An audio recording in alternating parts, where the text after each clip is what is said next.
네, 코로나19 확진자 수 전국 확진자가 900명에 육박하고 있고 서울도 30명을 넘었습니다.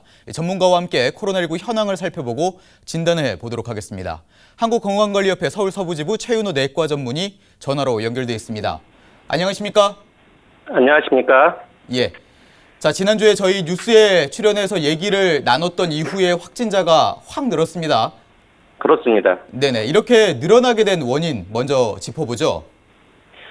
일단 크게 두 가지 측면으로 생각을 해볼 수가 있겠습니다. 네. 바이러스 측면에서 보면 이번 코로나19 바이러스는 같은 코로나 바이러스지만 메르스 코로나나 사스 코로나에 비해서 월등히 전파력이 높고요.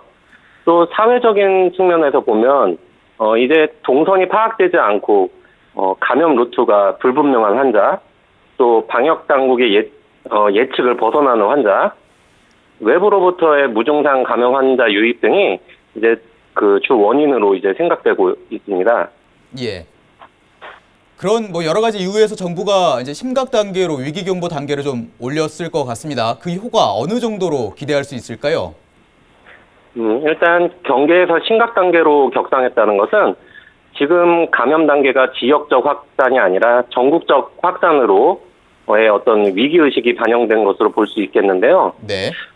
어제 그 추경 예산을 대폭 확대한다든지 예. 국무총리가 대구 경북 지역으로 직접 내려가 지휘한다든지 하는 그런 조치가 있었습니다.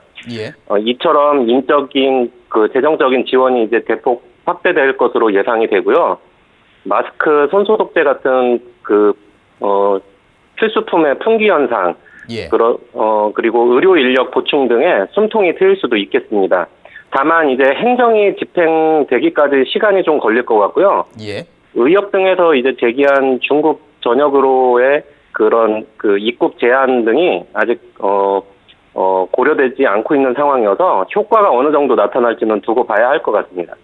좀 더 지켜봐야 할 것 같다라는 말씀이신데 지금 그렇습니다. 전국에서 수백 명이 확진 판정을 받았죠. 서울도 31명입니다.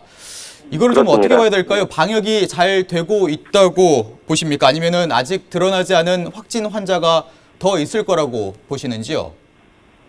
현재까지는 대구 경북 지역 환자가 전체 환자의 상당 부분을 차지하고 있지만 예. 서울이나 기타 광역시 등 인구 밀집 지역에서 확진자가 폭발할 수 있는 상황을 완전히 배제할 수 없는 상황입니다. 네네. 다시 말해 숨어있는 무증상 감염자나 혹은 이제 외부로부터의 환자 유입 등도 지켜봐야 할 상황입니다. 그렇군요. 자, 정부에서는 이번 주가 최대 고비라고 얘기를 하고 있습니다. 어떻게 보십니까? 그렇습니다. 이번 주하고 이제 다음 주 확진자 검사자 현황이 굉장히 중요할 것 같고요. 예. 특히 이번 주 대구 경북 지역 외의 다른 지역으로의 확진자 수의 증가 여부가 굉장히 중요하다고 생각합니다. 네. 자, 사망자도 계속 나오고 있잖아요. 이 불안감이 좀 커지고 있는데 주요 사망 원인 뭐라고 좀 볼 수 있을까요? 국내 사망자도 현재까지 8명이 나온 상태인데요. 예. 이 사망자들을 이제 분석했을 때 대부분 5, 60대의 비교적 고령층이고 예. 그다음에 면역 저하자, 만성 심부전, 폐질환자였던 것으로 확인이 되고 있습니다. 예. 이것은 중국의 사망 사례와 비슷하고요. 이런 분들의 주 사망 원인은 중증 폐렴이나 폐혈증, 다발성 장기부전 같은 것들이 있을 수가 있겠습니다. 예. 특히 이제 지금 언급한 그런 동반 질환 유무, 그다음에 연령 등이 사망률에 이제 상당히 기여하는 것으로 생각되어집니다. 자, 그렇다면은 현재 질환을 좀 앓고 계신 분들은 특별히 좀 주의를 해야겠습니다. 그렇습니다. 예.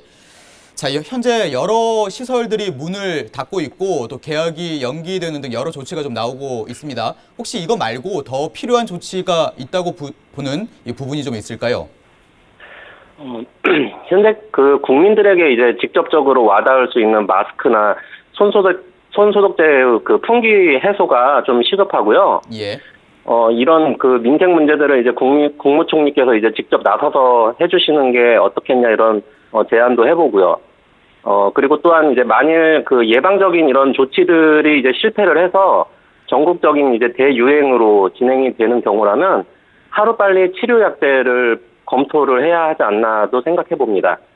실제 이제 확진자 120명 정도인 지금 일본의 경우에도 그 항바이러스제 치료제를 지금 가동하라고 이렇게 지시가 떨어진 상황입니다. 그렇군요. 자, 끝으로 시민분들에게 뭐 마스크뿐만 아니라 다른 여러 가지 행동 요령이 있다면은 다시 한번 좀 알려주시죠. 일단은 그 시민 의식이 제일 중요하다고 생각합니다.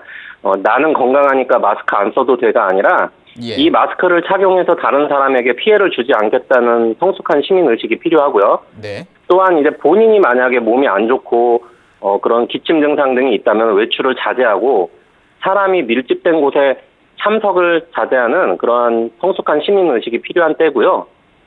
또 이제 사회적으로 감염자에 대한 그런 지역적 혐오라든지 사람에 대한 그런 혐오가 이제 도를 넘어서는 그런 상황입니다. 예. 이럴 때일수록 서로 보듬어 줄 줄 아는 그러한 성숙한 사회가 되어야겠습니다. 네, 알겠습니다. 자, 지금까지 한국건강관리협회 서울 서부지부 최윤호 내과 전문의와 함께 코로나19에 대해서 알아봤습니다. 오늘 말씀 고맙습니다. 감사합니다.